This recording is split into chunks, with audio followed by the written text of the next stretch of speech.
Wrestling games are fun, aren't they? A lovely mix of sports sim, beat 'em up, and occasionally a cheeky bit of vehicular manslaughter.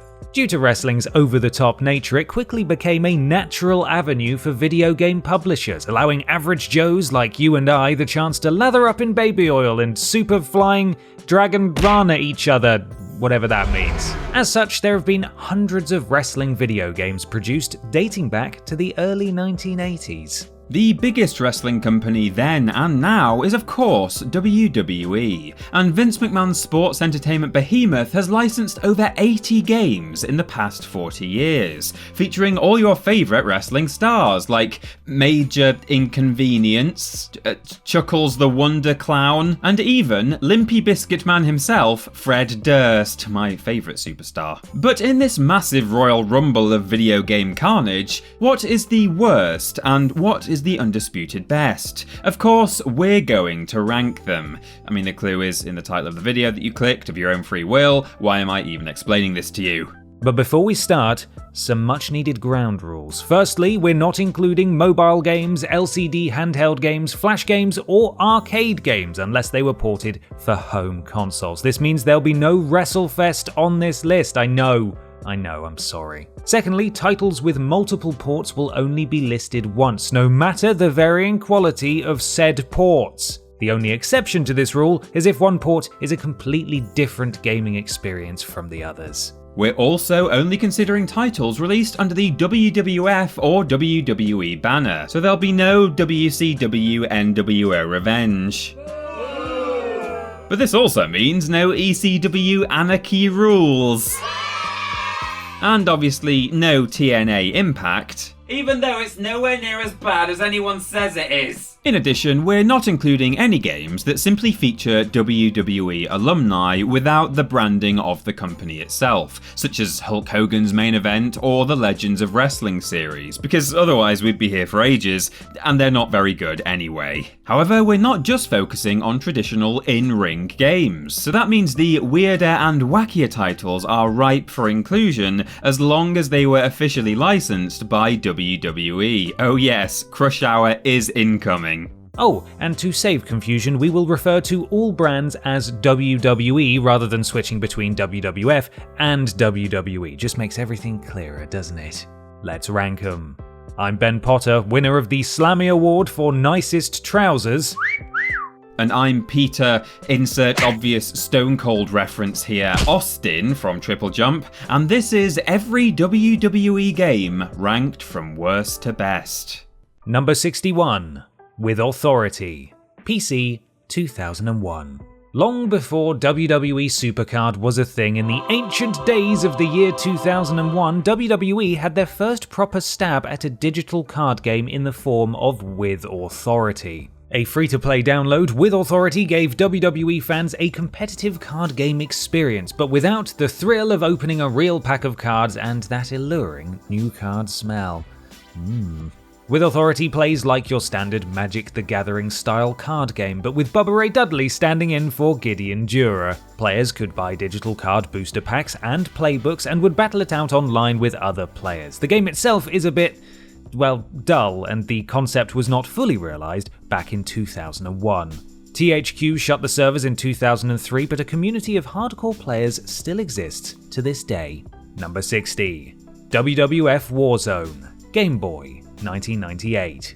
Now, hold your horses there, cowboy. Before you go shooting off in the comments about how much you love Warzone, bear in mind this entry is about the Game Boy version. If you remember our rules, we said single entries for multiple ported games unless one port was significantly different from the rest, and to be honest, this rule was made specifically for Warzone on the Game Boy because, oh boy, it is not a good game. Released a couple of months before the PlayStation and Nintendo 64 game of the same name, the Game Boy version of Warzone is a very half-arsed affair. In fact, the only way you even know it's a WWE game is thanks to the logo plastered throughout the game. The character models are the worst in WWE gaming history, with no one looking how they should, and most people having the exact same features, and everyone having the same moveset, finishes aside. Considering there had been multiple excellent WWE Game Boy games by this point, Warzone is an inexcusable lazy mess. Number 59. WWE Aftershock, Nokia N-Gage, 2005. WWE Aftershock proves the depths of WWE's licensing machine, as no matter the console, it was always worth throwing a WWE title on there and attempting to get some of that sweet, sweet consumer cash. The only wrestling title on Nokia's failed N-Gage experiment, Aftershock was widely panned upon release. The loading times bordered on the absurd, and with a svelte 10-man roster and a handful of no-thrills matchups, it was facing an uphill battle to win audiences over before a solitary clothesline had been thrown. The character models were awful, the sound effects rubbish, and the gameplay was sluggish. But hey, if you persevered with Aftershock and found another glutton for punishment with their own N-Gage and a copy of the game, then you could go head-to-head via Bluetooth. As we all know that sharing the pain of a long load time makes life just a little bit easier. Number 58. WWF Betrayal, Game Boy Color, 2001. Whilst definitely a licensed WWE game, Betrayal is not a wrestling game at all, but rather a half-assed side-scrolling beat-em-up in the vein of Streets of Rage.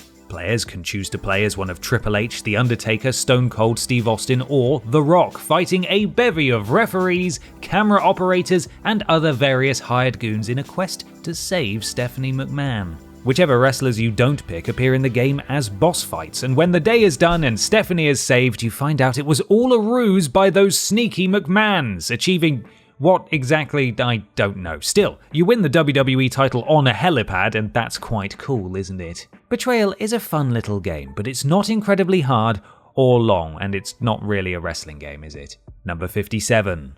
WWF Raw, Game Boy and Game Gear, 1994. By 1994, and after several good WWE games for the Game Boy, you'd assume it'd be a walk in the park to develop a new title. But, as we all know, assumptions make an ass out of you and I, or a Mr. Ass, if you want to stay on theme and get serious about this. Raw was a tedious affair, to put it mildly. And what, you want more than that? Fine, it was an annoying, unbalanced game which required thumbs like Scott Steiner's arms to play, such was the intensity of the button mashing. The action itself was slow, and finishes aside, every wrestler had the exact same moveset. There are also far fewer match types than those available on the home console versions of WWF Raw, so if you want my advice, I'd avoid the handheld versions and get a different port instead. Thank me later. Number 56. WWF European Rampage Tour, Amiga, Atari ST, Commodore 64, and MS-DOS, 1992.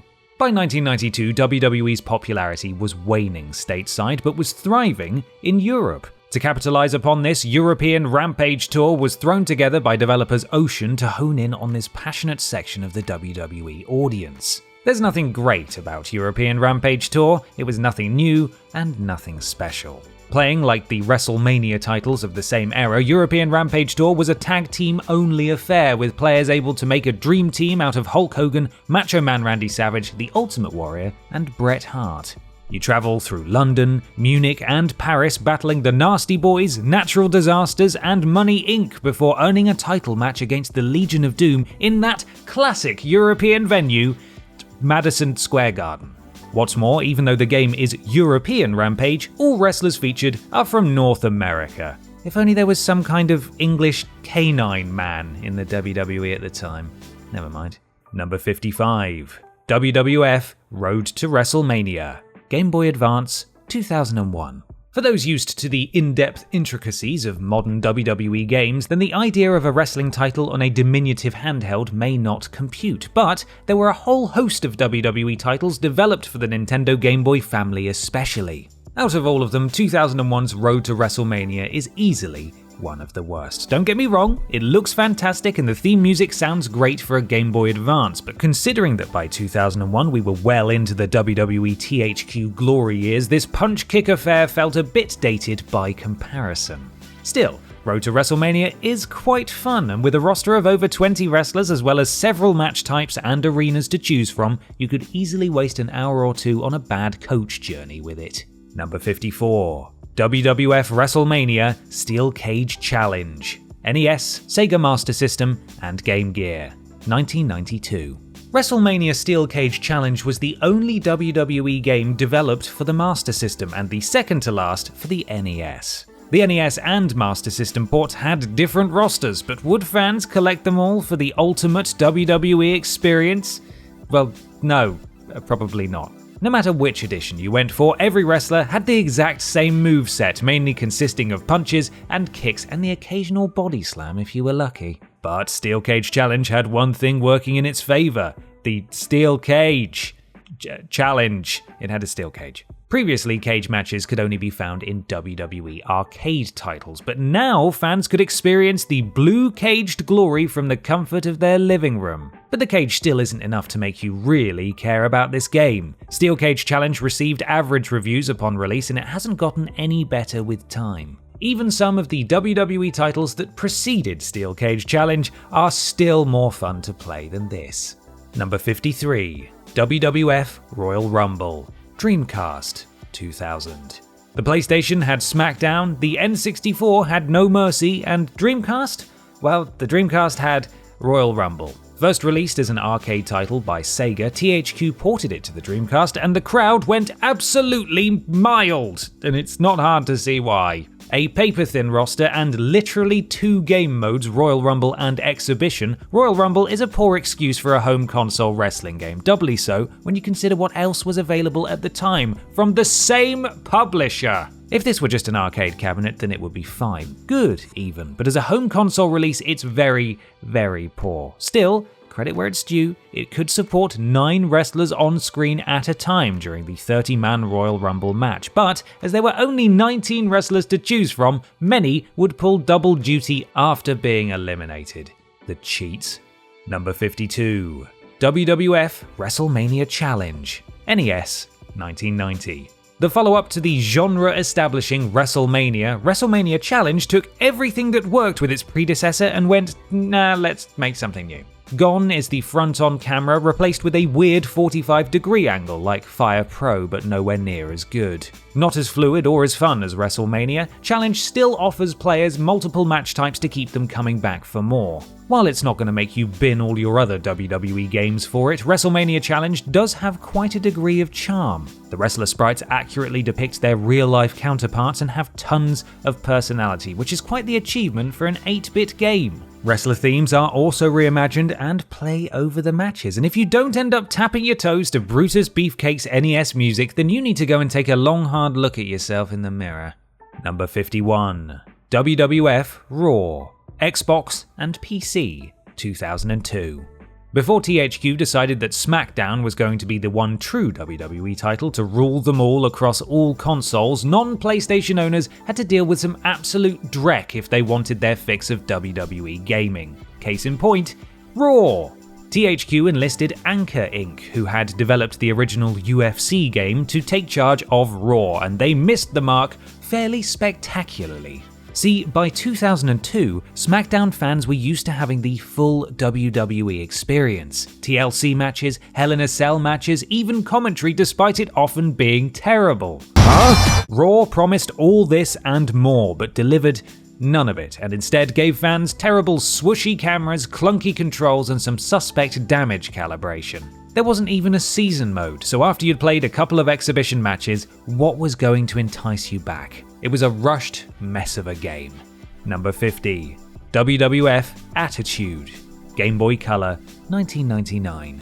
It wasn't possible to be as bad as WARZONE for the Game Boy, but Attitude still leaves a lot to be desired. Granted, the roster is fairly expansive for a Game Boy title, featuring all your favorites like Stone Cold, The Rock, and Sable for some reason as the sole female wrestler in the entire game. The graphics are decent, the color scheme works well, and the moves feel fluid and crisp, but the whole experience is a bit empty. It doesn't have the charm of previous WWE Game Boy titles and comes across a little boring and, dare I say, generic as a result. The AI is also not great, especially frustrating when your opponents can jump across the entire ring from the top rope, change direction in midair, and flatten you with their arse. The saving grace of Attitude is that it is not Warzone, and that's not enough to make you care about this game. Number 49. WWF WrestleMania 2000, Game Boy Color, 1999. Don't worry, Grandad, this isn't the N64 game that will come much, much later. The Game Boy Color port of WrestleMania 2000 looks fairly decent for its age, with all wrestlers getting their own entrance, but not necessarily their music. There are also a decent amount of game modes to choose from your standard single and tag team matches to Survivor Series and Gauntlet modes, and the story-driven Championship mode. It's in the ring then where WrestleMania 2000 falls apart. Slow gameplay, some slightly suspect character models, and a lack of unique character movesets brings Mania 2000 crashing back down to earth. But we'll give it this, it does have a fair few moves in its arsenal, and is nowhere near as basic a punch-kick affair as some of the portable WWE games that came before and after this. Number 48. WWF Rage in the Cage, Sega CD, 1993. As you may have worked out from the title, you can have cage matches in Rage in the Cage. No way! But the game's real selling point was its 20-man roster, the largest of its time. Due to the capabilities of the Sega CD, Rage in the Cage is presented wonderfully, including full audio in-ring introductions from Howard Finkel, the first console WWE game to do so. The wrestlers look a bit weird though. No, not the character models, but more the fact that pre-match they stand awkwardly in the ring spouting catchphrases while waiting for the bell to ring like broken wrestle bots. When I'm done with you, you'll wish you were in the safety of a prison cell. This aside, Rage in the Cage doesn't do too much to benefit from the Sega CD's hardware, as the gameplay and graphics are similar to what we'd seen and played before, aka a lot of punches and kicks. But you can do some grapples and finishes, which is nice, I suppose. Number 47. MicroLeague Wrestling, AMIGA, ATARI ST, Commodore 64, and DOS, 1987. The first WWE game ever made, MicroLeague Wrestling is a curious debut for the over-the-top world of Vince McMahon's band of merry meatheads. A turn-based strategy game, players pick from a selection of preset matches with the action playing out on a series of pre-rendered screens of real WWE matches. Think Football Manager but achingly slow and with Randy Savage instead of Lionel Messi, and you're on the right track. Despite its slowness and the fact that each match requires its own disc, MicroLeague Wrestling actually feels like a true 80s WWE show, complete with Vince McMahon and Jesse Ventura at the bottom providing commentary. With the subsequent success of GM mode in the SmackDown vs. Raw games, there could still be a market for this approach to WWE gaming, and a modern-day version of MicroLeague Wrestling could be pretty darn great. Number 46. WWF WrestleMania, NES, 1989. The one that started it all. Well, okay, it was the second WWE game ever, but it was the first proper in-ring WWE wrestling title, so cut us some slack. WrestleMania is the true blueprint for every WWE game that followed. A very basic, primitive blueprint, but a blueprint nonetheless. Players can play as Hulk Hogan, Randy Savage, Andre the Giant, Ted DiBiase, Bam Bam Bigelow, or the Honky Tonk Man for some reason, with each wrestler handling differently to their peers. You can have singles matches or engage in a special tournament mode where the winner will be champion, naturally. It's rather basic stuff, but for the time, it was revolutionary, and 30 years after its release, it still looks pretty cool. So iconic is this game that when Darren Aronofsky's The Wrestler hit screens in 2008, it featured its own version of this game called WrestleJam. There you go. Number 45. WWE 2K20, PlayStation 4, Xbox One, and PC, 2019. What is there to be said that hasn't already been said about this stinker? A game more broken than Matt Hardy, 2K20 was universally panned by critics, fans, gamers, and passers-by in the street upon its release in 2019. The 2K series was on unsure footing as is, but 2K20 officially put the nail in the coffin. Textures disappearing, sometimes non-existent damage calibration, and oh god, what is that? But don't worry, it couldn't get worse. Oh, wait, it did indeed get worse. At the start of 2020, a Millennium Bug scenario presented itself, making the game entirely unplayable. Took 20 years for the Millennium Bug to strike, but I told you it would, didn't I, Dad? So what went wrong? Well, longtime developers Ukes had left town, so Visual Concepts had to step in and learn 20 plus years of wrestling game development on the fly, so that might explain a bit of it. 2K20's failure has forced 2K to entirely rethink their WWE strategy, and if this means less of a focus on annual titles and a return to one-off, well-developed games, then we're all for it. Number 44. WWF Superstars, Game Boy, 1991. The first WWE game made for handheld consoles, Superstars was released for the Game Boy in 1991, and as you'd expect, it was a rather basic affair. But you know what? Considering the limitations of the Game Boy, Superstars is actually a fun game. Developed by Rare for Acclaim, Superstars is a straightforward experience. Granted, it's not the most taxing wrestling game you'll ever play, but you can punch, kick, and body slam your opponents, and can even unceremoniously launch them from the ring like some big, huge, muscular wrestler guy. Pre-match, you and your opponent have a bit of cheeky banter, and post-match, Vince McMahon himself comments on the action. And with the in-depth ringside area during matches, Superstars makes for a fairly fleshed-out WWE experience. It didn't change the world, that's for sure, but for gamers of a certain age, it will always have a special place in their heart. Aww. Number 43, WWF In Your House, PlayStation, Sega Saturn, and MS-DOS, 1996. The sequel to the Mortal Kombat-inspired WrestleMania the arcade game, In Your House dialed the arcade nonsense up to 11, and made for a truly unique WWE game. The digitized sprite look of Mortal Kombat and WrestleMania hold over, but whereas its predecessor was still sort of entrenched in a wrestling world, In Your House sees you fighting in a number of odd character-specific arenas. The Hart family dungeon for Brett, a cinema for Goldust, and let's not forget the Undertaker's Crypt, where the big spooky fella can throw actual ghosts at you, just like, you know, in real life. We know this game isn't for everyone, but at the end of the day, it is fun and silly, and shouldn't be taken too seriously, a bit like the WWE of the time. A perfect counter to the sometimes boring simulation-based gameplay of modern titles. Number 42, WWF Super WrestleMania, Sega Genesis / Mega Drive and Super Nintendo, 1992. Remember WrestleMania? It's back in POG form, in Super form. Oh. As the fourth console generation started to gather steam, fans were itching for a WWE title like they had never seen before, and Super WrestleMania was the answer to their prayers. With an expansive roster and a well-defined and authentic art style, Super WrestleMania was a clear evolution from the games of WWE past, as piece by piece, the titles were starting to feel more like the actual WWE product. The only drawbacks to Super WrestleMania were that for all its shiny new graphics and top-notch roster, the gameplay hadn't exactly come on in leaps and bounds. Wrestlers had near identical movesets, and the action wasn't as crisp and as flowing as you might expect.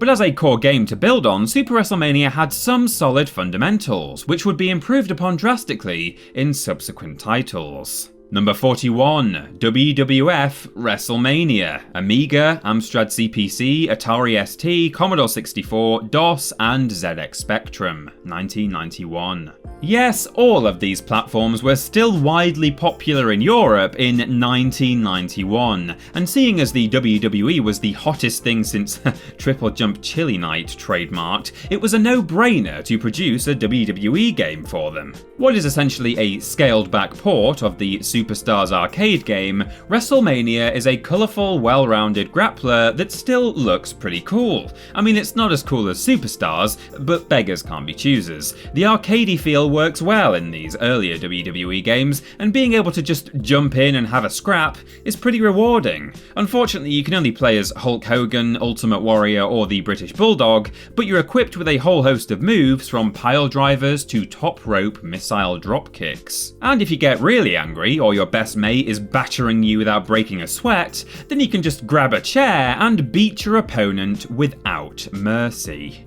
Number 40, WWE Crush Hour, PlayStation 2 and Nintendo GameCube, 2003. Here it is, boys and girls, the weirdest WWE game ever released, Crush Hour.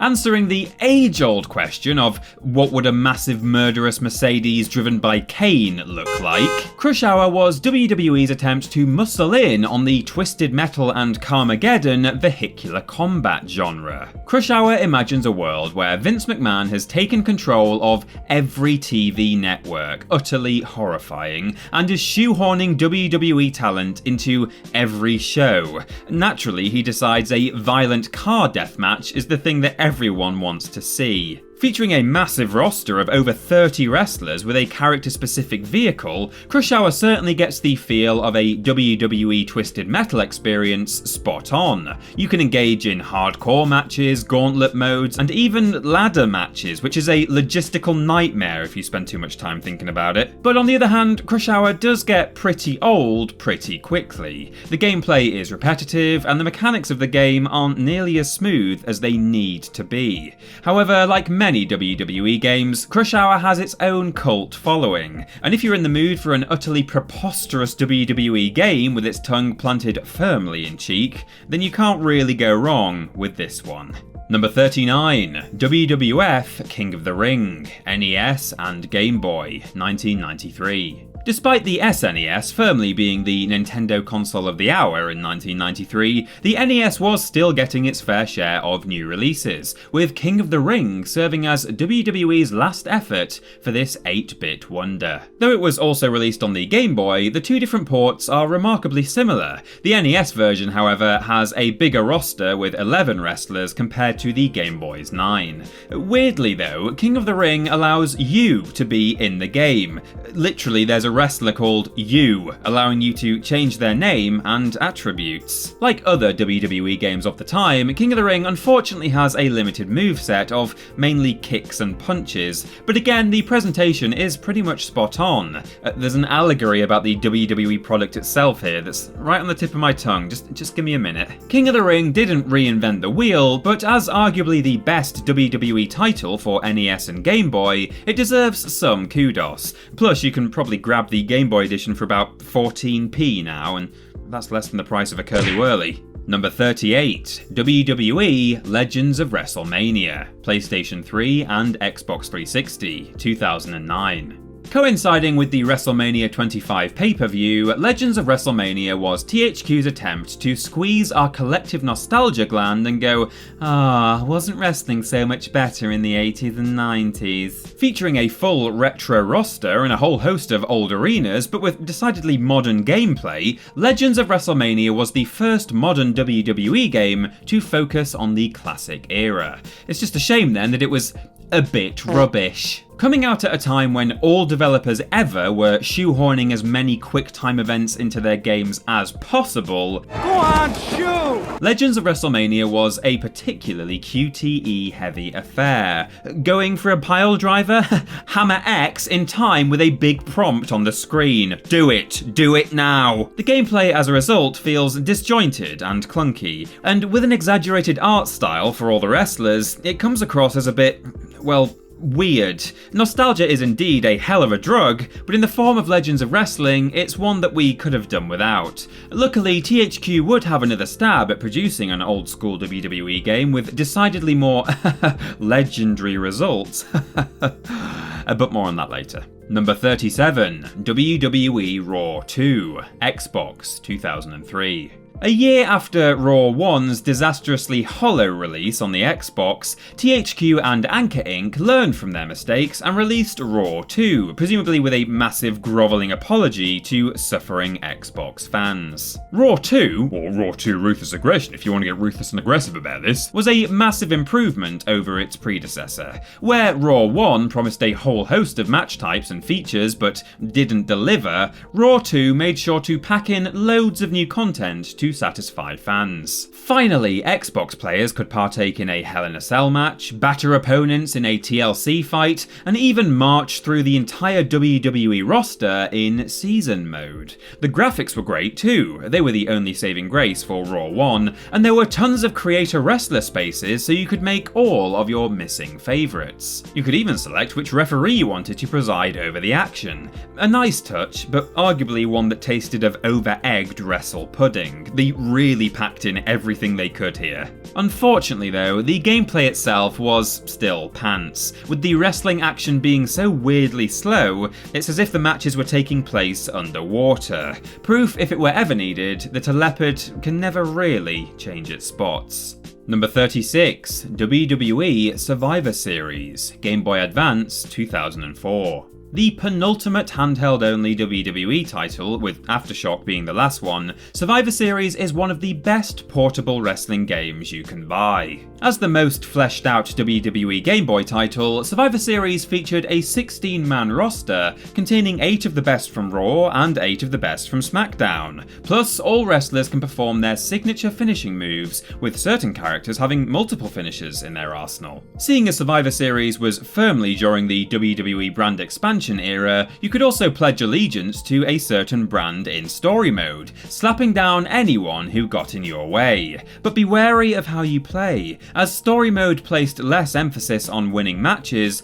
and more on entertainment, with back and forth exciting brawls being the specific goal. The graphics were crisp and the gameplay fluid, even if there was something a bit odd with the animation. There were no in-depth entrances to be found, but the theme music was easily identifiable, bouncing along as only Game Boy music could. Number 35, WWF Superstars 2, Game Boy, 1992.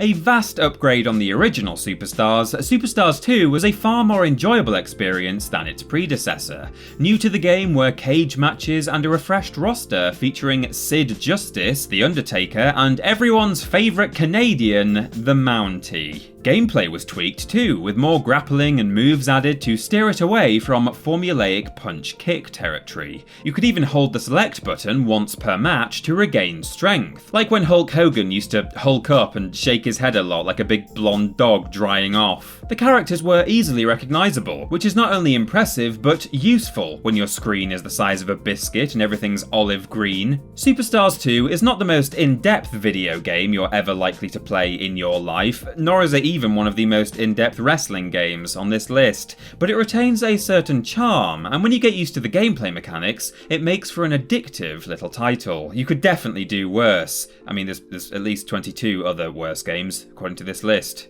Number 34, WWE WrestleMania 21, Xbox, 2005. WWE on Xbox, Take 3, Action. For WrestleMania 21, THQ did away with Anchor Inc. and instead enlisted Studio Gigante, headed up by Mortal Kombat co-creator John Tobias. The fact that this was the second and last game made by Studio Gigante should tell you everything you need to know. WrestleMania 21 picked up where Raw 2 left off, introducing several new superstars as well as the ultimate sporting contest of champions, the bra and panties match. Look, it was a different time, okay? The gameplay was ropey, like its predecessors, with poor enemy AI, but at least it was faster and a little more fluid, and no longer felt like you were fighting with your bra and panties tied round your ankles. The biggest selling point for WrestleMania 21 though was the cool new exciting graphics when you hit your finisher.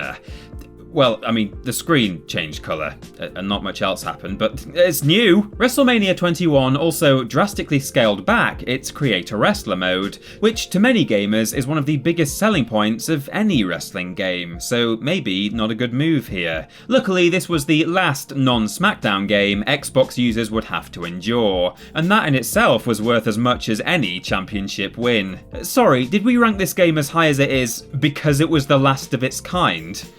Okay.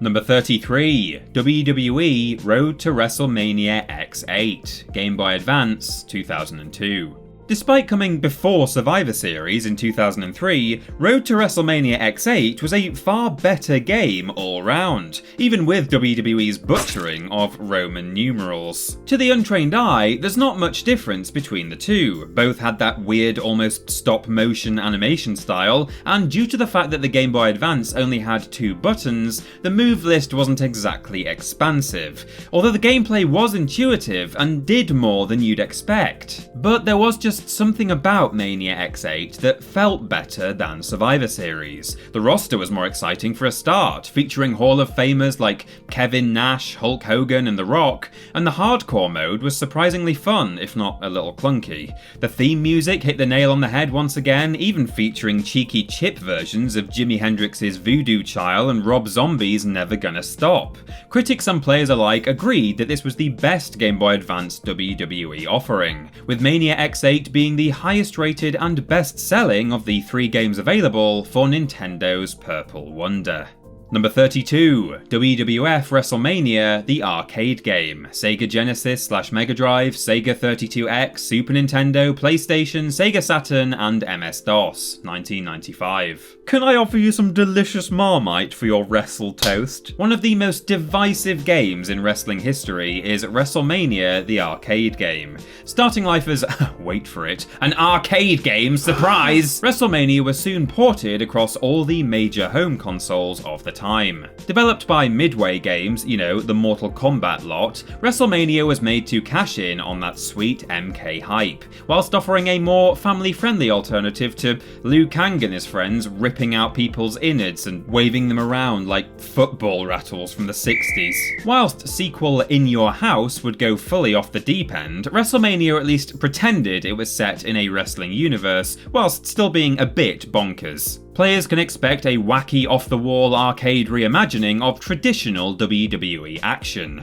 where actual hand buzzers and gravestones went hand in hand with suplexes and tombstones. WrestleMania is still a very fun game indeed, but for the more straight-laced wrestling fans who wanted a WWE experience based a little more in reality, it served as nothing more than a big comedy custard pie to the face. Sorry guys, but maybe you should just lighten up a little. Number 31, WWF Royal Rumble, Sega Genesis / Mega Drive and Super Nintendo, 1993. Super WrestleMania walked so that Royal Rumble could run, as in figuratively run, not run as in boot up properly on your console. Royal Rumble took Super WrestleMania's decent foundations and built a pristine mansion on top, expanding exponentially in order to give players the most well-rounded WWE video game to date. An all-new roster, including new generation favourites such as Razor Ramon and Lex Luger, tagged in with the old guard of Randy Savage & Co., and that was just the tip of the iceberg for 90s grapple fans. In fact, both the SNES and Mega Drive editions had differing rosters, with the Super Nintendo version being particularly notable for featuring Ric Flair for the first time ever in a WWE game.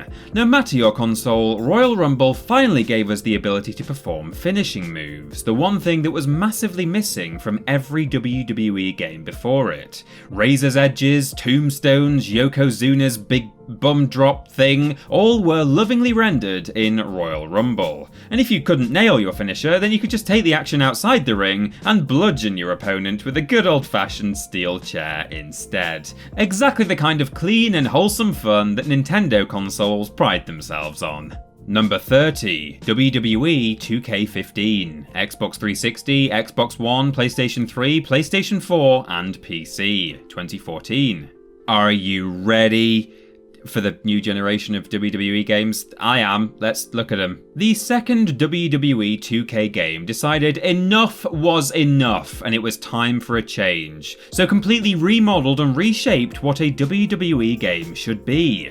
To make the game feel more like the WWE TV product, the gameplay was slowed down, simplified, and had an emphasis on chain wrestling and pacing. This is all well and good when you're watching a match in real life, or even wrestling in one if you happen to be an actual professional wrestler, but when you're playing a game about wrestling, you usually want to do mad things, like effortlessly powerbombing the Big Show as Hornswoggle, or drop-kicking a chair into someone's Wilson without the fear of being told off by your mum. Don't get us wrong, it worked well as a simulation of the show, we suppose, but for the reasons mentioned, it was divisive at best. Critics and fans saw 2K15 as a backward step, with the removal and stripping down of several fan-favourite features acting as a further kick in the teeth, which your mum would also tell you off for doing. Even the re-edition of My Career couldn't save 2K15, as this too was lackluster. To be fair to 2K though, the game did look absolutely stunning for the time. Pre-release images had us all foaming at our collective gills, and 2K actually delivered with the final product, obligatory glitches aside. Number 29, WWF WARZONE, PlayStation and Nintendo 64, 1998. The first fully 3D WWE game, Warzone was also the first game of WWE's beloved Attitude era. Released a little under 2 years after In Your House, Warzone was a completely new game from the ground up. Gone were the OTT arcade style and bright cartoony settings, replaced with a fully developed grappling system and layers upon layers of moody, grungy atmosphere. For the first time, we had fully realised entrances, complete with theme music, strange fireworks, and a full commentary track from Vince McMahon and Jim Ross. The character models were all fairly decent too, despite having weird spades for hands, and there were a ton of game types to keep you playing, including the first proper creator-wrestler mode in a WWE game. In-ring gameplay was still a little arcadey, especially as you had to memorise a mad combo list to perform a finisher in the vein of Mortal Kombat, and as a result, Warzone felt a little awkward and counterintuitive to play. Seeing as THQ had made the fantastic WCW NWO World Tour a year earlier, Warzone felt a little bit like a missed opportunity by comparison. Then again though, WCW World Tour didn't have videos of Ahmed Johnson chatting absolute arse. Now did it? Number 28, WWE WrestleMania X8, Nintendo GameCube, 2002. The last game sort of released under the WWF moniker, given that the lawsuit was concluded after development but before release, WrestleMania X8, again with the weird numerals, was the first WWE game released for Nintendo GameCube. Despite it coming in an era of every platform gets its own WWE games franchise, Mania X8 retains the core THQ Yuke's dream team that made the SmackDown series such a resounding success. The result was a fun pick-up-and-play grappler, but one that somehow felt like a knockoff version of SmackDown. The gameplay was very similar, and the controls weren't too different either, but the damage calibration felt weak, the sound effects tinny and flat, and the theme music disappointing in that some of it was replaced with stock audio due to licensing issues. There was also no commentary track, which is either a travesty or a blessing in disguise depending on how you feel about it. In an effort to try and appease Nintendo fans, WrestleMania X8 seemed like it was trying to also pay homage to No Mercy as well as SmackDown, with the character models looking chunky like those of the N64 classic. It's no surprise then, with this mixed set of inspirations, that the end result felt a little lost, like it was having a Mick Foley style identity crisis. Now make no mistake, this is not a bad game, and considering what Xbox users had to go through with Raw, then it could have been far worse, but WrestleMania X8 on the GameCube did undeniably suffer from a lack of direction. Number 27, WWE WrestleMania 19, Nintendo GameCube, 2003. GameCube's second WWE effort was WrestleMania 19, a game that thankfully remembered how Roman numerals work. THQ and Hughes looked at WrestleMania X8 and said, "Yeah, it's not bad, but it could be better," and radically changed things for 19, while retaining all the bits that worked well. Grappling was massively expanded, featuring a strong/weak grapple system like the N64 WWE titles, and we finally had in-game bloodshed in order to satiate our feral longing for a bit of the claret. But it still wasn't perfect. The opposition AI was sometimes ridiculous and could make multi-man matches against bots a tedious, unfair slog. The animation also left a lot to be desired, but part of that, in fairness, was down to the limitations of the teeny tiny cute little GameCube discs. WrestleMania 19's most head-scratching inclusion, though, was the frankly bizarre revenge mode, where after being betrayed by Vince McMahon, you wandered around various non-wrestling locations, battering everyone in sight and causing destruction. It's very weird, and quite fun admittedly, but seen as this was the closest thing Mania 19 had to a season mode, you couldn't help but feel a little shortchanged. Number 26, WWF Attitude, PlayStation, N64 and Dreamcast, 1999. Attitude served as the final WWE game from Acclaim, ending a run of 18 games across 10 years, with the license then shifting over to THQ. But what a way to bow out. Although retaining the slightly limited gameplay of WARZONE, Attitude expanded upon everything else, overhauling entrances and the Creator Wrestler mode, and adding a brand new career mode, allowing players to experience life on the road as a WWE superstar. There was also the Create an Arena mode, which, although basic, was a welcome addition, and had fans realising just what could be done in a WWE game. The roster, too, was absolutely massive for the time, with 42 playable characters before you even start creating your own, including this guy, that fella, and this walking abomination. Get the holy water! Attitude also sadly has the distinction of being the last WWE game to feature the great Owen Hart, as the beloved 3-time Slammy Award winner passed away during development. Now, for all of Attitude's positive steps, it still had the same problems as WARZONE and felt light years behind THQ's WCW games on the N64, and as rough around the edges as it felt even then, it feels 10 times worse now. Time hasn't been kind to Attitude. However, even as a non-wrestle fan, I can personally attest to how good this game still felt in '99, even though it was obviously a bit ropey in places. Ugh. Number 25. WWE SmackDown vs. Raw 2009. PlayStation 2, PlayStation 3, PSP, Nintendo DS, Nintendo Wii, and Xbox 360. 2008. 5 games deep into the SmackDown vs. Raw series, and things were starting to get stale as SmackDown vs. Raw 2009 peered its vascular little head around the door. SVR09's new features were about as exciting as Malibu Stacy's new hat.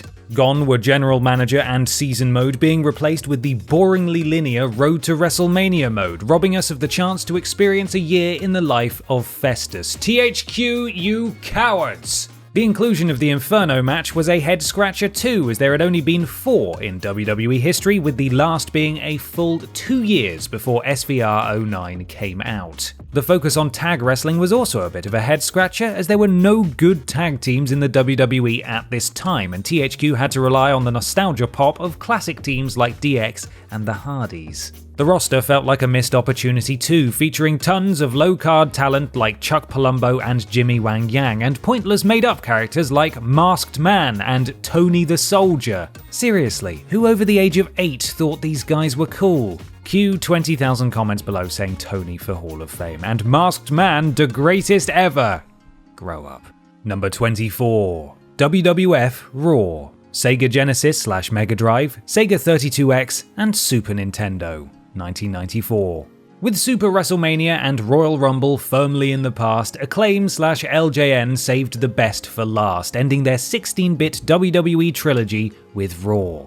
Raw, or Raw is War if you want to get is war about this, was far and away the best WWE game ever made upon its release. While the look and feel was the same as its predecessor, Royal Rumble, the gameplay was improved tenfold, making it a diverse, engaging grappler with plenty of replayability. More moves were added, with each wrestler truly feeling different from one another, and the addition of ridiculous mega moves gave Raw that bloody hell factor. Attributes such as strength, speed, and weight were introduced, and further gave each wrestler their own personality and offered a unique playing experience. Crucially, Raw was the first WWE game in the series to support the use of a multi-tap, so 4 pals could cram together on one couch and beat each other up from noon until night. The only iffy port of Raw was the 32X version from 1995. The game looked better, and although you could unlock everyone's favourite wrestler Kwang, yeah, me neither, enemy AI was overpowered and made for an unrewarding and frustrating experience. But still,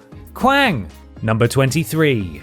WWE 12. PlayStation 3, Xbox 360, and Nintendo Wii. 2011. Bigger! Badder! Better! WWE 12 was the first step in a post-SmackDown world. It was indeed bigger, but it was more badder than better.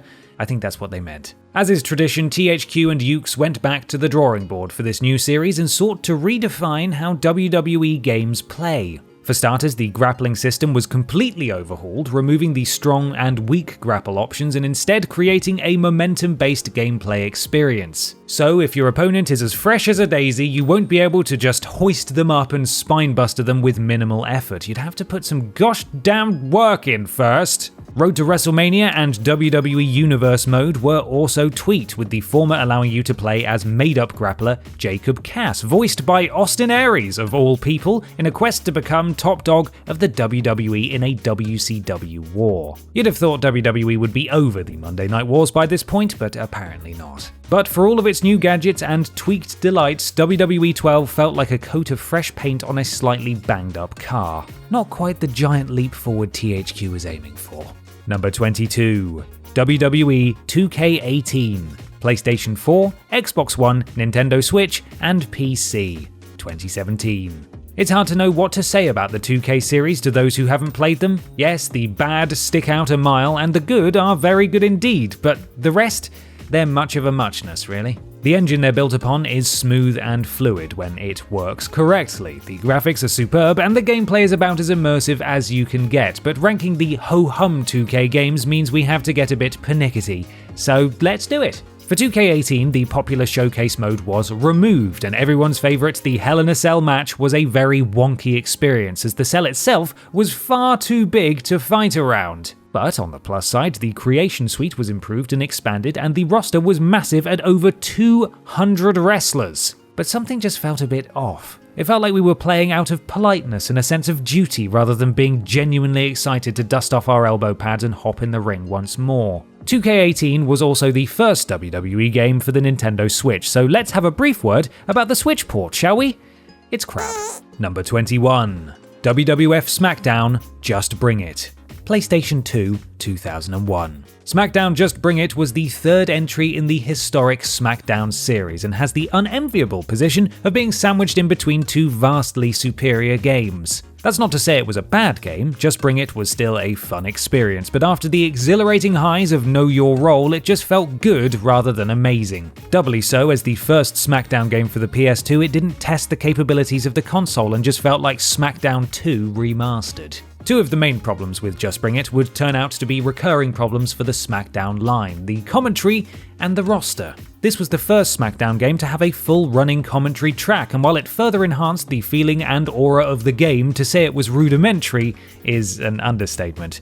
To say it was bloody awful, even more so. Kane is the best World Wrestling Federation tag team champion we've ever had. The roster too was painfully outdated by the time Just Bring It was released and didn't feature the likes of Booker T, Diamond Dallas Page, and Rob Van Dam, all major players on WWE television at the time. But before the advent of DLC, this was a problem we just had to get used to, and it helped us hone our craft at making truly terrible creator wrestlers. We did get Fred Durst though. Yay! Number 20. WWE SmackDown vs. Raw 2011. PlayStation 2, PlayStation 3, PSP, Nintendo Wii, and Xbox 360, 2010.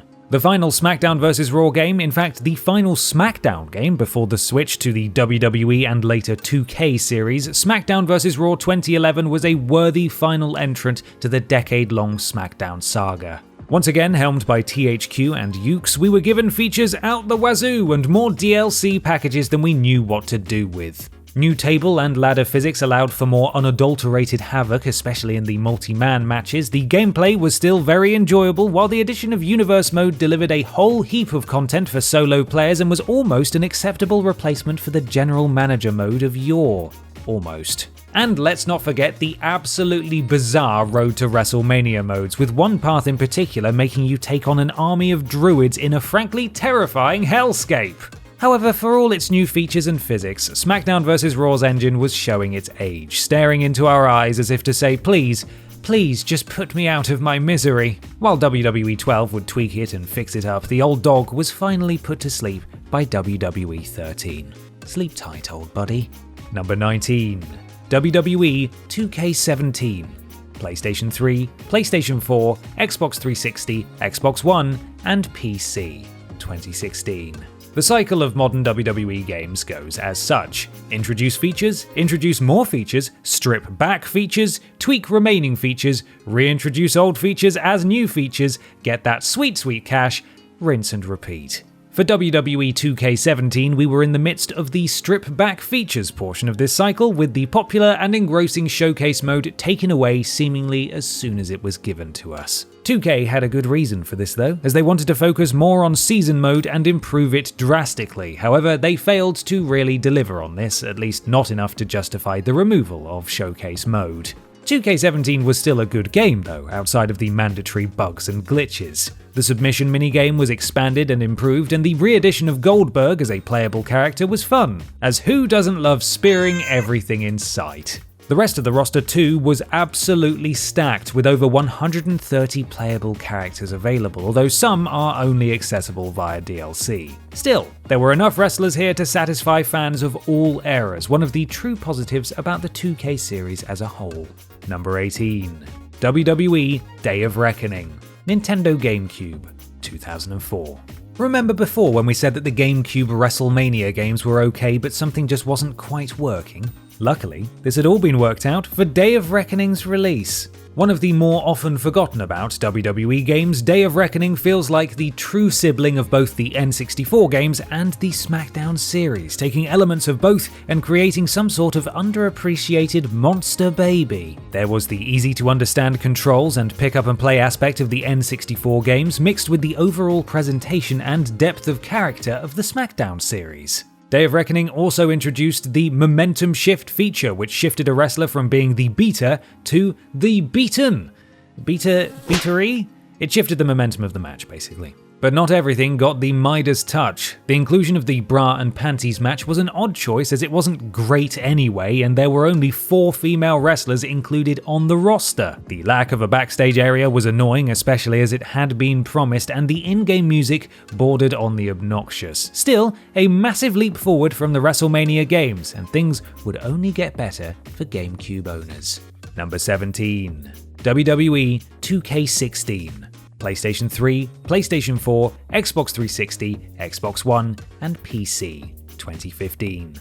The 2K series finally found its feet with 2K16, managing to greatly improve on what came before it. Graphically, the jump from 2K15 to 16 was significant, the roster was doubled to over 120, and the overall mechanics were improved to flow more seamlessly and play more fairly. Customization fans rejoiced too, as the Creation Suite was massively upgraded after being downgraded in 2K15. Refer to the 2K Games Features cycle in your handbooks for further reference. The 2K Showcase mode, which was senselessly cut from 2K17, focused on Stone Cold Steve Austin. Easily the best feature of the game, being able to play through the Rise of Austin 316 was a thoroughly enjoyable experience and was praised by fans and critics alike. Again though, this wasn't a game you could just jump in and play like other WWE titles, and the simulation approach to WWE gaming was very divisive amongst fans. But if you're after a truly immersive WWE video game experience, there aren't many that do it better or more thoroughly than 2K16, and oh look, there's Terminator 2. Number 16. WWE SmackDown vs. Raw 2008. PlayStation 2, PlayStation 3, PSP, Nintendo Wii, and Xbox 360, 2007. Are you ready to get extreme? Oh, okay then. Are you ready to get slightly more excited than usual? Yeah, thought so. SVR 2008 introduced the naughty lads of ECW into the WWE games and led to revamped hardcore wrestling modes and tools. Gon was reaching under the ring for random weapons, replaced with the straightforward weapon wheel, allowing you to curate your own theatre of disaster. You could also set some weapons on fire, which honestly seems a bit much. Superstars now had 2 different wrestling types, meaning each character could be played in a variety of ways. While this was good on paper, it massively restricted what you could and couldn't do. Take the case of Chavo Guerrero. Because he wasn't listed as a high flyer in-game, he couldn't do springboard moves, etc., even though the former WCW Cruiserweight Champion did them in real life all the time, even at the shops. What was meant to open gameplay up inadvertently restricted it and made the game far less of a fun experience than other SmackDown games before it. Luckily, SVR 2008 was saved by the 24/7 mode, which merged GM mode and season mode into one big ball of action. However, this would be the last game to feature a GM mode at all. Boo! Number 15.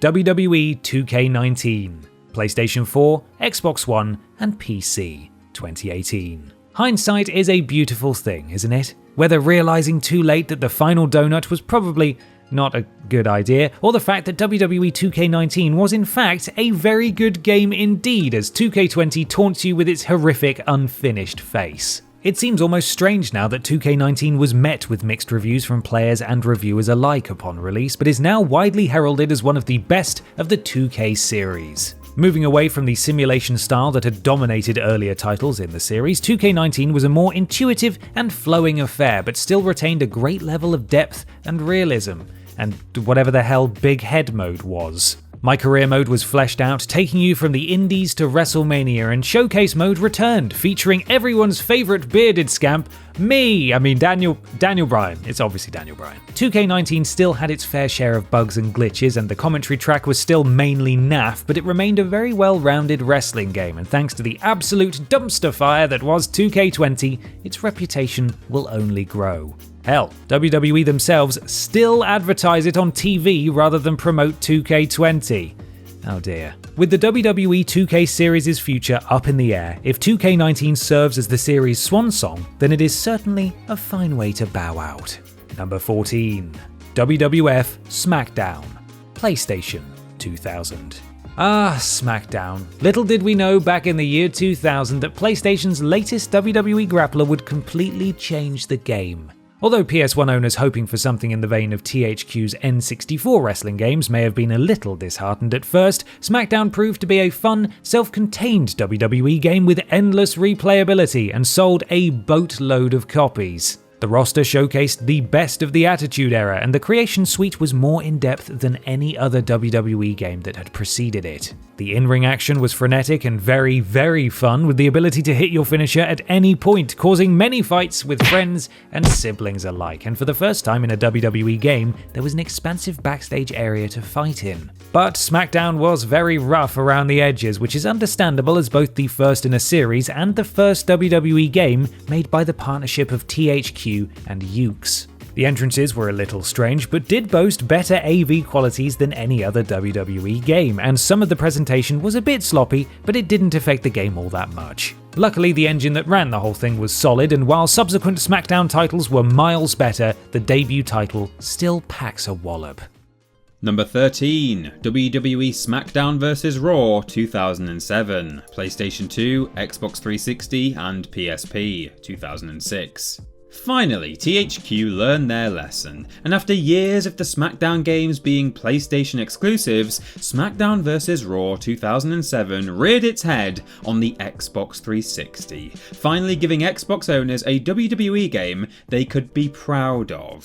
Following on from previous SVR games, 2007 was a substantial and immersive affair, but with some stark changes, the biggest of which was a switch from a traditional button grappling system to an analog stick system. The change divided fan opinion, but purists could revert to the classic controls if they wanted to. Regardless of what controls you chose though, the gameplay was still fantastic, with a balanced and expansive roster to choose from.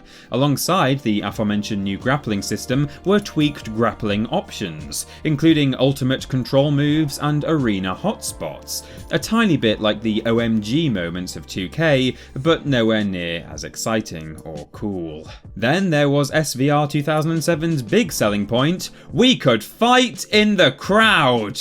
Sort of. Yes, THQ promised a big, massive, expansive, immersive, in-crowd fighting experience, but in reality we got a small clearing with a few weapons and a climbable platform. Still pretty good, but nothing like what we were hoping for.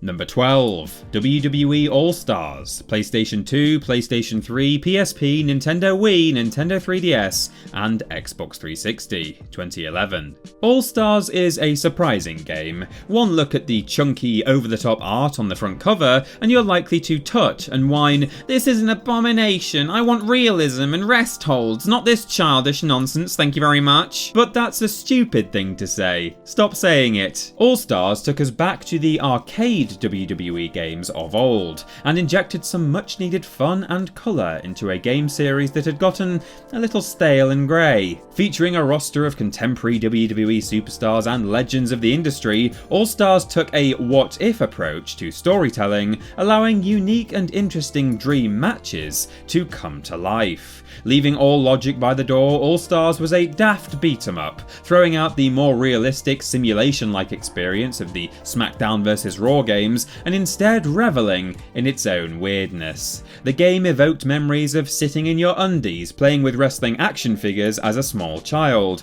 or a grown adult, as is the case here, with the action being over the top, unrealistic, but so much fun that you'll start to question why you ever bothered growing up in the first place. Luckily, we may be getting an experience like All Stars with the upcoming WWE Battlegrounds, and if it's even half as silly as All Stars, it'll still be very fun indeed. Number 11, WWE Day of Reckoning 2, Nintendo GameCube, 2005.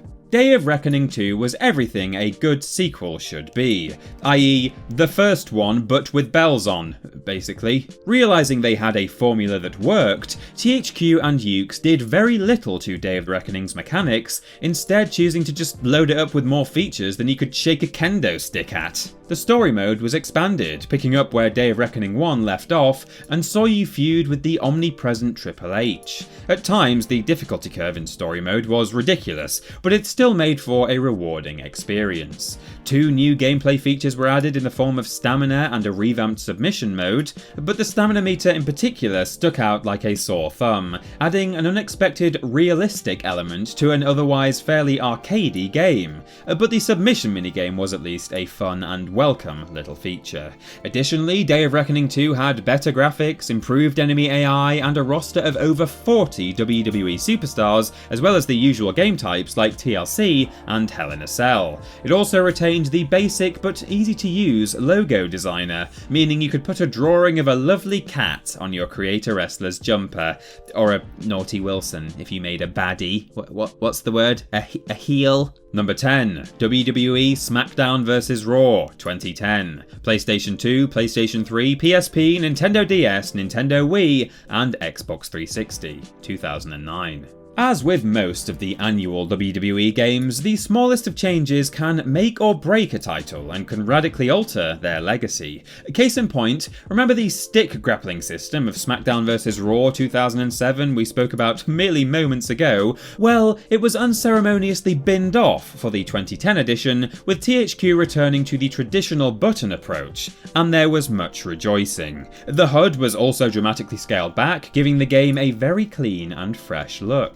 Realising that SVR 2009 was as underwhelming as a birthday card with a 10p piece in it, SmackDown vs Raw 2010 apologised to fans of the series by including an absolute bumload of creation tools, making it one of, if not the, most customisable WWE game ever made. There was a story designer mode with support for keyboards if you wanted to recreate the works of Shakespeare with Batista, while creator wrestler and creator finisher modes were vastly retooled. The online community creation suite was also established, meaning you wouldn't have to put up with rubbish creator wrestlers, unless you really wanted to, of course. The gameplay engine was starting to show its age, but look, we were so distracted by all the shiny new features that we didn't really notice it at the time. And hey, when it comes to wrestling, isn't that what really matters? Number 9, WWE 13, PlayStation 3, Nintendo Wii, and Xbox 360, 2012. WWE 13 is a curious beast. The last WWE game made by THQ prior to their bankruptcy, later editions of the game bear the 2K logo despite them having no involvement. Regardless, the game was really good,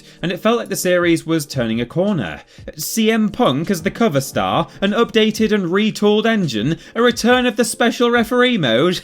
We were all rubbing our hands with glee when WWE 13 was announced. Easily the highlight of WWE WWE 13 though was the Attitude Era mode, giving new and old fans alike the chance to play through the most notorious and highly regarded era in WWE history. Mixing actual footage with famous moments recreated in-game, Attitude Era mode was one of the best features in years, and served as the precursor to Showcase mode. In order to support Attitude Era mode, as well as faithfully representing the modern WWE superstars, WWE 13 had a chunky roster of over 80 playable characters, and when you add in the usual Creator Wrestler download suite, the possibilities were pretty much endless. The commentary was still absolute plops, but never mind. Number 8. WWE SmackDown vs Raw, PlayStation 2, 2004. The first major rebrand of the SmackDown series, SmackDown vs Raw wasn't actually the first game to feature the WWE brand split. That honour goes to Shut Your Mouth. Ha! Knowledge. Following on from the classic Here Comes the Pain, SmackDown vs Raw retained many of the features that made the former game so great, while adding a few new tricks to its repertoire. The most notable was the clean/dirty system, which focused your character's tactics, providing you with new moves and options depending on how you played the game. The pre-match minigames were another fun little addition, but didn't exactly shake the earth. SmackDown vs Raw was the first in the series to include an online mode though.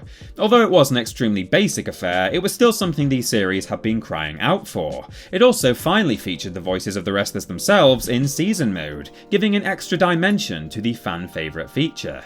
One of the major reasons for SmackDown vs Raw to not be higher on this list though, is its roster. No Brock Lesnar, no Goldberg, no Steve Austin. We did get a handful of legends, which is something, but come on, I want to play as the guy who I literally share a surname with, please.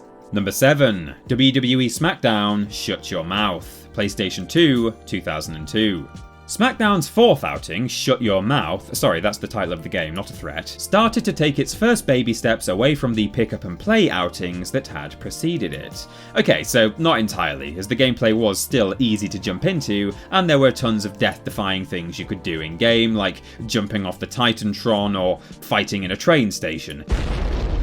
But with the vast expansion of season mode and roster trades, Shut Your Mouth was starting to reshape SmackDown into more of a sports sim. Shut Your Mouth was a WWE game worthy of the PS2, following the relative disappointment of Just Bring It. But more importantly, Shut Your Mouth finally gave us the proper actual Hell in a Cell to play with. No more weird regular cage with a roof, we had the full shebang, complete with breakaway panels and blood and crying. The roster was expansive, the amount of stages on offer was fantastic, and the gameplay was frenetic and fun, especially when playing TLC matches. And if you wanted to, you could play a special guest referee match with 2 referees for some reason, probably just to make sure everything was fair and everyone was having fun. Yeah, that'll be it. Number 6, WWE 2K14, PlayStation 3 and Xbox 360, 2013. Following on from the well-received WWE 13, 2K14 was the first WWE game made under 2K Sports watchful eye. Luckily, longtime developer Ukes were still on board, meaning that any tweaks were going to be effective, and not just a case of throwing wrestlers at the wall and hoping they stuck. Said tweaks improved everything from chain wrestling to animations, and even improved running attacks to limit the amount they could be spammed against a dazed opponent. Showcase mode returned in 2 guises. The 30 Years of WrestleMania mode saw you, play through 30 years of WrestleMania, and the streak saw you either defending The Undertaker's legendary WrestleMania streak or attempting to break it, which was easier said than done. Seriously, the difficulty spike when trying to take on the dead man was absolutely ridiculous. As you'd expect, the presentation and feel of the game were spot on, and no, I'm not mentioning the commentary again, you can't make me. Other WWE 2K games did bits and bobs better than 2K14 did, and it'd be another year before the series took the full leap into a much prettier engine, but as a complete package, WWE 2K14 stands tall above its siblings. Number 5, WWF SmackDown 2, Know Your Role, PlayStation 2000.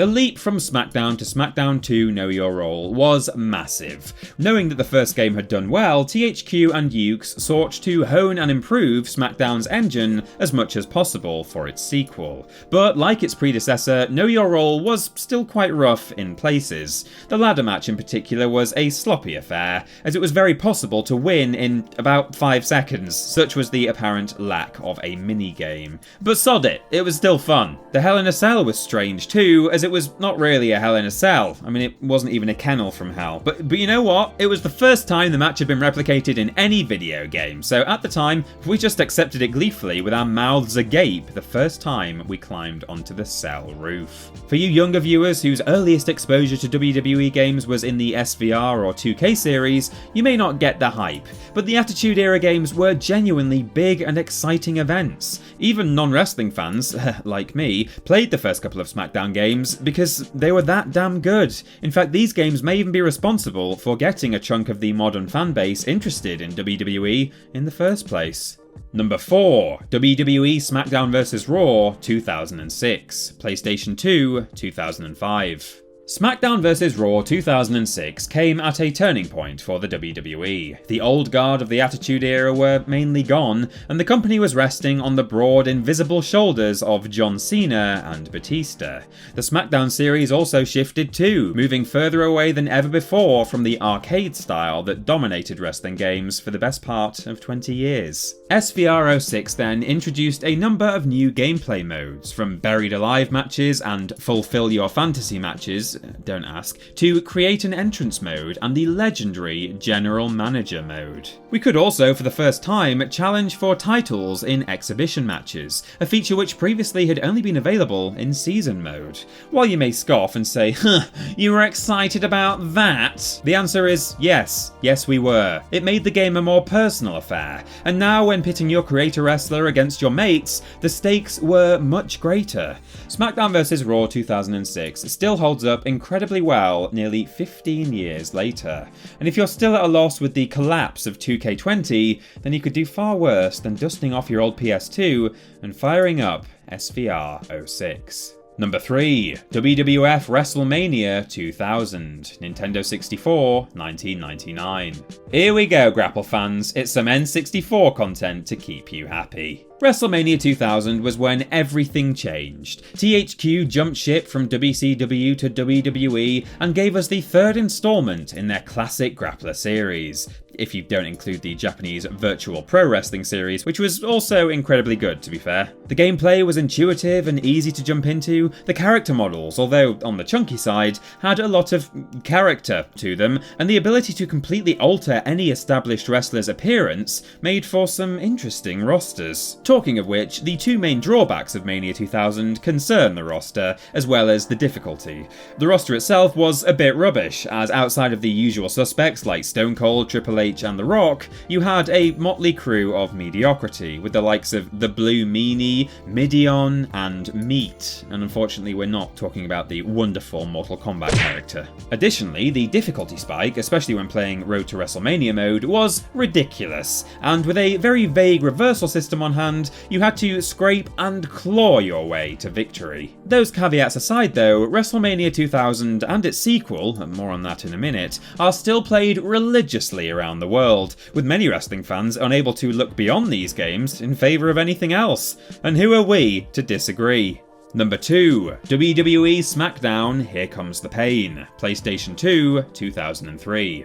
Much like with the previous entry, and maybe the next one, there are a number of gamers who will never be able to look beyond Here Comes the Pain. The definitive SmackDown game is Ben's personal favourite of all time, featuring one of the greatest rosters in WWE gaming history, and a whole host of extra modes to keep the experience fresh. Whether squaring up to bad lads like Brock Lesnar and Goldberg, or electing to slap Eric Bischoff around, Here Comes the Pain was an extremely well-rounded WWE video game adaptation. The camera and graphics had been improved from earlier entries in the series, and the attribute system made each character feel and play distinctly differently from one another. You could also see how damaged individual parts of your opponent's body were, letting you tactically target the leg if you wanted to win the match with a sharpshooter, or repeatedly hit your opponent in the face if you were a nasty nasty and naughty boy. The true joy of HCTP was that you could play it however you liked, whether you wanted a straight-laced technical grappling experience, or if you wanted to jump off a helicopter onto the pavement below, you could do it. It embraced the good, the bad, and the weird of WWE, and threw it all into the mix. And if you say you ever got bored of playing this game, then you, sir, are a boring bloody liar. Number 1.